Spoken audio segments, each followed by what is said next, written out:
और आजकल एक नारा भी चल रहा है, एक कटोरी दो समोसा।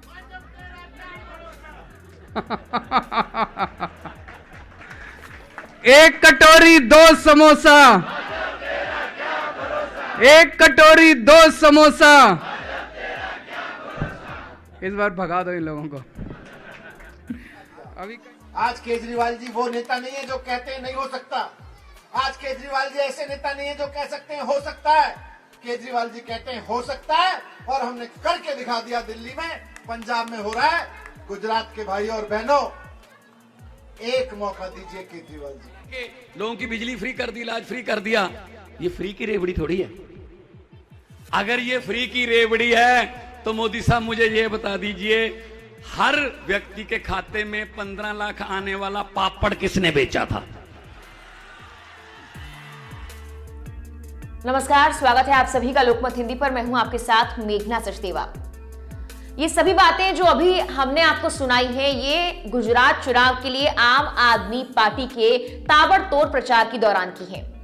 सुनकर तो आप भी हैरान हो गए होंगे कि प्रधानमंत्री नरेंद्र मोदी और गृह मंत्री अमित शाह के गृह राज्य गुजरात में कैसे सिर्फ आम आदमी पार्टी के संयोजक अरविंद केजरीवाल ही नहीं बल्कि आम आदमी पार्टी के तमाम नेता हुंकार भर रहे हैं। भाजपा का गढ़ कहे जाने वाले गुजरात में आम आदमी पार्टी चुनावों की ओर बढ़ती जा रही है और भाजपा कुछ कर नहीं पा रही या कुछ करना नहीं चाह रही या चुप्पी साधे हुए है। इस तरह की बातें भी आपके मन में जरूर आ रही होंगी। क्या ये मान लिया जाए कि गुजरात चुनाव की हर खबर में सिर्फ आम आदमी पार्टी इसीलिए नजर आ रही है क्योंकि गुजरात में केजरीवाल की लहर चल रही है? क्या सिर्फ ये आम आदमी पार्टी का सेट किया गया नैरेटिव है या वाकई गुजरात की जनता बदलाव चाहती है? क्या वाकई ये भारत की राजनीति में आम आदमी पार्टी वर्सेस भाजपा होने वाला है? क्या वाकई अब केजरीवाल वर्सेस मोदी 2024 में आपको देखने के लिए मिलेगा? यही जानने की आज हम कोशिश करेंगे कि आखिर गुजरात में क्या वाकई जमीनी स्तर पर आम आदमी पार्टी का प्रभाव है भी या फिर नहीं। सोनिया गांधी के बेटे को अमीर बनाना है तो हाथ पे बटन दबाना, बीजेपी के बच्चों को, अमित शाह के बच्चों को अमीर बनाना है, बड़ा बनाना है तो कमर पे बटन दबा देना, और अपने बच्चों को अमीर बनाना है, बड़ा बनाना है तो झाड़ू पे बटन दबा देना। केजरीवाल ही है एकमात्र नेता, स्कूल केवल केजरीवाल जी को खोलने आते हैं और किसी को खोलने नहीं आते। पिछले दिनों ईटीजे का एक सर्वे आया था। सर्वे में गुजरात के लोगों से एक सवाल पूछा गया कि अगर आम आदमी पार्टी इस बार गुजरात विधानसभा चुनाव लड़ती है तो क्या प्रभाव पड़ सकता है? क्या वाकई गुजरात के इस चुनाव पर आम आदमी पार्टी का असर हो सकता है? तो 40% लोगों ने जवाब दिया कि नहीं, आम आदमी पार्टी कोई असर नहीं डाल सकती। लेकिन अगर आप चुनावी जनसभाओं की बात करेंगे, चुनावी प्रचार प्रसार की बात करेंगे तो आम आदमी पार्टी की रैलियों में ताबड़तोड़ भीड़ आपको नजर आएगी। यानी कि इस सर्वे के जवाब से बिल्कुल विपरीत तस्वीर आपके सामने आएगी। ऐसे में हम ये जानने की कोशिश करेंगे कि क्या वाकई ये भीड़ अब गुजरात की जनता पर असर डाल रही है? क्या वाकई ये भीड़ की तस्वीरें गुजरात की जनता को ये कहने पर मजबूर कर रही हैं कि ये खबरें सही हैं कि आम आदमी पार्टी इस बार गुजरात में भाजपा को कड़ी टक्कर देने वाली है? रेलवे स्टेशन बेच दिए, LIC बेच दी, बड़ी बड़ी सरकारी कंपनियां बेच दी, सब कुछ बेचा है, सिर्फ एक चीज खरीदी है, मीडिया। खैर, कहने सुनने से ज्यादा अब हम आपको उनसे मिलवाते हैं जो वाकई गुजरात में चुनाव कवर कर रहे हैं। जी हां, आखिर गुजरात में चुनाव की तस्वीर कैसी होने वाली है, कौन किस पर भारी पड़ रहा है, ये गुजरात के कुछ स्थानीय पत्रकारों से हमने जानने की कोशिश की और उनसे सवाल किया कि आखिर गुजरात में चल क्या रहा है। क्या वाकई आम आदमी पार्टी जमीनी स्तर पर कुछ कर पा रही है? क्या भाजपा के खिलाफ लोगों में गुस्सा है या फिर नहीं? क्या गुजरात की जनता बदलाव चाहती है या फिर नहीं? उसका जवाब क्या है वो भी आप सुनिएगा। लेकिन आपको उससे पहले बता दूं कि ये स्थानीय पत्रकार लगातार जनता के बीच जाकर उनकी राय भी ले रहे हैं। इसी के साथ ये पत्रकार जो बड़े नेता हैं हर पार्टी के, उनके प्रचार प्रसार पर भी नजर बनाए हुए हैं। जी हाँ, विधानसभा चुनाव 2022 गुजरात में आ रहा है और एक नाम जो है काफी चर्चा में है वो है दिल्ली के CM अरविंद केजरीवाल। क्योंकि लगातार जो सोशल मीडिया है और जो मीडिया के माध्यम से लगातार एक ही बात अभी जो आगे आ रही है वो है कि आम आदमी पार्टी के अरविंद केजरीवाल काफ़ी चर्चा में है वो जो दिल्ली मॉडल्स लेके गुजरात में आना चाहते हैं, वो मॉडल्स को लेके भी गुजरात की जनता जो है उत्कृष्ट है। क्योंकि हम लोग जब रिपोर्टिंग करने जाते हैं, ग्राउंड जीरो से रिपोर्टिंग करते हैं, तो जब सिटीज एरियाओं में जाते हैं तो लगातार दो पहलुओं को सामने हम लोग रखते हैं, लेकिन दोनों साइड से हमें जवाब मिलता है आम जनता के बीच में से। काफी लोग कहते हैं कि हमें बीजेपी ही चाहिए, हमें मोदी सरकार ही चाहिए। जवाब मिलता है कि हमें बदलाव की सरकार चाहिए। काफी सारे जो बीजेपी ने वादे किए थे और काफी सारे जो उन्होंने जो जनता के बीच में आके बोला था कि हम ये चीज कर देंगे, वो चीज कर देंगे, वो कहीं ना कहीं बीजेपी सरकार हम लोगों तक पहुंचा नहीं रही है।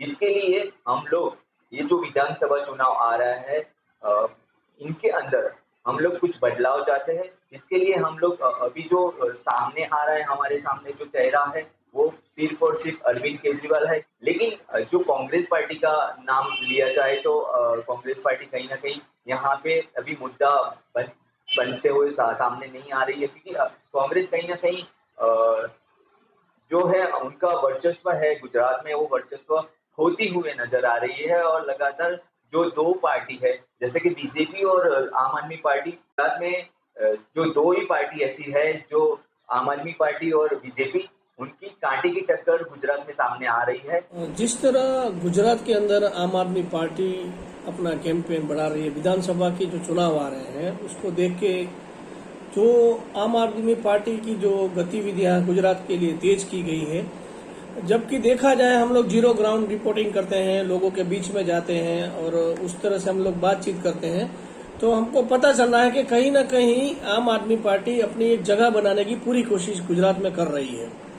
दूसरी बात देखी जाए तो यहाँ की जनता जो है, जो कई तौर पे कई जगह पे ऐसा है जहाँ पर आम आदमी पार्टी जो एक तरह की एक नई पार्टी है और गुजरात में अपनी जगह बनाने जा रही है, वो भी कहीं ना कहीं एक मेहनत करती हुई नजर आ रही है। लेकिन भाजपा के सामने देखा जाए तो कांग्रेस जो पार्टी है उसका थोड़ा दबदबा कम देखा जा रहा है, जबकि आम आदमी पार्टी का जोर आज गुजरात की जनता में माना जा रहा है।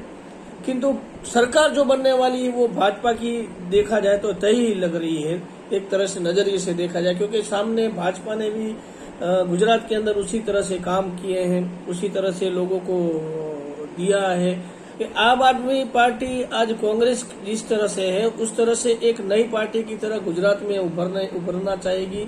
और वो अपनी पूरी मेहनत के जरिए से जो पंजाब और दिल्ली का रोल मॉडल पेश कर रही है जनता के सामने, जो मध्यम जनता है, मैं कहना चाहूंगा, वो लोग आज आम आदमी पार्टी की ओर थोड़ा झुकाव नजर आ रहा है।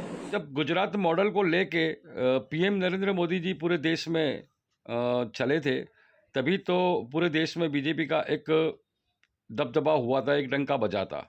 उसी तरह ही इस दफा दिल्ली के सीएम केजरीवाल दिल्ली मॉडल को लेके गुजरात में आए और उसी मॉडल को लेके वो अपनी हर बात दिल्ली मॉडल में जो उन्होंने किया है, स्कूलों के लिए किया, लाइटों के लिए, बिजली के लिए किया है और कई ऐसी चीज़ें जो की हैं इन्होंने, वो सारी बातें दिल्ली मॉडल को लेके गुजरात में बता रहे हैं। अलग अलग इलाकों में अपने कवरेज के लिए जाते हैं तो वहाँ एक ही बात हमको सुनने को मिलती है कि जितना वायदा किया था हमारे प्रधानमंत्री नरेंद्र भाई मोदी ने, उनमें वो सही नहीं है और कई कई जगह पर सिर्फ बातें ही की गई थी, ऐसा लोगों से सुनने मिलता है। बहुत सी ऐसी सुविधाएं कि जो प्रधानमंत्री जी ने अपने हर भाषण में उन्होंने बोला था और हर भाषण में देने की कोशिश की थी, लेकिन कहीं ना कहीं वो आम जनता तक पहुंची नहीं है। आज दिन प्रतिदिन इतनी सारी महंगाई बढ़ रही है तो घर चलाने वाली जो महिलाएं हैं वो भी अब त्रस्त हो चुकी है, क्योंकि आज त्रिपाखिया जंग की मैं बात करूंगा, कांग्रेस, भाजपा और आम आदमी पार्टी। अभी आपने देखा कि 2 दिन पहले कांग्रेस के अंदर गहलोत जी के 92 विधायक अपने साथ थे और सामने राजेश पायलट, मतलब कांग्रेस की आंतरिक जुटबंदी की जो मैं बात कर रहा था, वही जो कांग्रेस की जो लड़ाई थी, वो लड़ाई की एक झलक अपनों को 2 दिन पहले भी अपनों को देखने मिली है। तो ये सारी चीज़ें कांग्रेस को कहीं ना कहीं तकलीफ करती है। कांग्रेस के जितने बड़े बड़े दिग्गज नेता हैं वो एक एक करके पार्टी का पल्लू छोड़ के अलग जा रहे हैं, तो ये चीज़ें भी एक कांग्रेस को नुकसान कर रही है।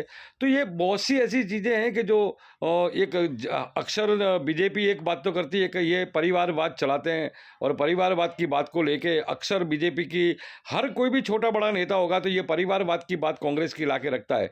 तो ये दोनों चीज़ें, मतलब एक दफ़ा मोंगवारी है, एक दफ़ा या झूठबंदी है, तो ये दोनों पार्टियों को आज जो इंटरनल जो प्रॉब्लम है उसका सीधा फायदा आज केजरीवाल जी को मिल रहा है। केजरीवाल जी की पार्टी जो है कि वो कहने का मतलब कि धीरे धीरे वो देश के अंदर अपने एक स्टेट पे कब्जा कराने की कोशिश कर रही है। जैसे कि पहले पंजाब में किया, पहले दिल्ली में किया, उसके बाद अब पंजाब में किया, और पंजाब के बाद पूरा डेरा उनका पूरा गुजरात के अंदर आके रुका हुआ है। तो गुजरात के अंदर उन्होंने जो नेटवर्क जो बनाया था, जो शुरुआत के अंदर जो बीजेपी ने जो नेटवर्क बनाया था, उसी नेटवर्क के साथ केजरीवाल जी की टीम पूरा काम कर रही है। और आज छोटे से छोटे गाँव में भी केजरीवाल जी का कार्यकर अपना पर्चा लेके एक मौका केजरीवाल को कह के वो हमको देखने मिला है। हम जहाँ भी गए, हम इंटीरियर जितने भी अंदर के जो विस्तार हैं, जो बॉर्डर के इलाका, क्योंकि मेरा बनासकांठा इलाका बॉर्डर का इलाका, तो बॉर्डर के इलाकों में जहाँ मुझे ऐसा लगता है कि यहाँ कोई नहीं मिलेगा, वहाँ भी मुझे आम आदमी पार्टी की टोपी पहने हुए कई ऐसे कार्यकर देखने को मिले। तो मुझे ऐसा लगता है कि इस दफ़ा चुनाव के बीजेपी की बिल्कुल बराबरी का चुनाव केजरीवाल जी लड़ रहे हैं। स्थानीय पत्रकारों से बात कर अब ये तो साफ हो गया है कि गुजरात की जनता कुछ हद तक बदलाव चाहती है। महंगाई और रोजगार के मुद्दे पर बीजेपी बैकफुट पर नजर आ रही है, जिसका फायदा आम आदमी पार्टी या कांग्रेस को मिल सकता है। हालांकि कहा जा रहा है कि कांग्रेस को आम आदमी पार्टी टक्कर दे रही है, ऐसे में गेम चेंजर आम आदमी पार्टी बन सकती है। यानी कि कुछ हद तक गुजरात में भाजपा की नाकामियों का असर आम आदमी पार्टी पर पॉजिटिव पड़ रहा है। अब ऐसा होगा या नहीं, ये तो आने वाला वक्त बताएगा। आम आदमी पार्टी का आंतरिक सर्वे ये कहता है कि गुजरात में आम आदमी पार्टी मजबूती के साथ भाजपा को टक्कर देने वाली है, लेकिन दूसरी ओर भाजपा कहती है कि भाई हमारी टक्कर में तो इस चुनाव में कोई है ही नहीं। अब इन दोनों पार्टियों में से किसके दावे आत्मविश्वास में तब्दील हो जाएंगे और किसके अति आत्मविश्वास में तब्दील हो जाएंगे, ये देखने के लिए गुजरात चुनाव का इंतजार हमें करना पड़ेगा। सभी की निगाहें इस बात पर है कि आखिर इस बार गुजरात की जनता का मूड क्या वाकई किसी तीसरे मोर्चे के हक में जाता भी है या फिर नहीं। आपको याद होगा यूपी चुनाव के दौरान सोशल मीडिया पर कुछ ऐसा ही माहौल बनाया गया था और विपक्ष की रैलियों में नजर आ रही भीड़ से यह अंदाजा लगाया जा रहा था कि इस बार यूपी भाजपा के हाथ से निकल गया। हालांकि सभी अटकलों पर भाजपा ने बढ़िया जीत के साथ विराम तो लगा दिया था, लेकिन क्या इस बार गुजरात में भी भाजपा सभी को चुप कर देगी या फिर भाजपा को खुद चुप्पी साधनी पड़ेगी और जैसा दिख रहा है वैसा ही नतीजे आम आदमी पार्टी के हक में आएंगे? ये सबसे ज्यादा दिलचस्प चुनाव होने वाला है जिस पर सभी की निगाहें बनी हुई हैं। फिलहाल के लिए इस वीडियो में इतना ही। तमाम और इस तरह की वीडियोस के लिए आप लोकमत हिंदी को सब्सक्राइब जरूर कीजिए।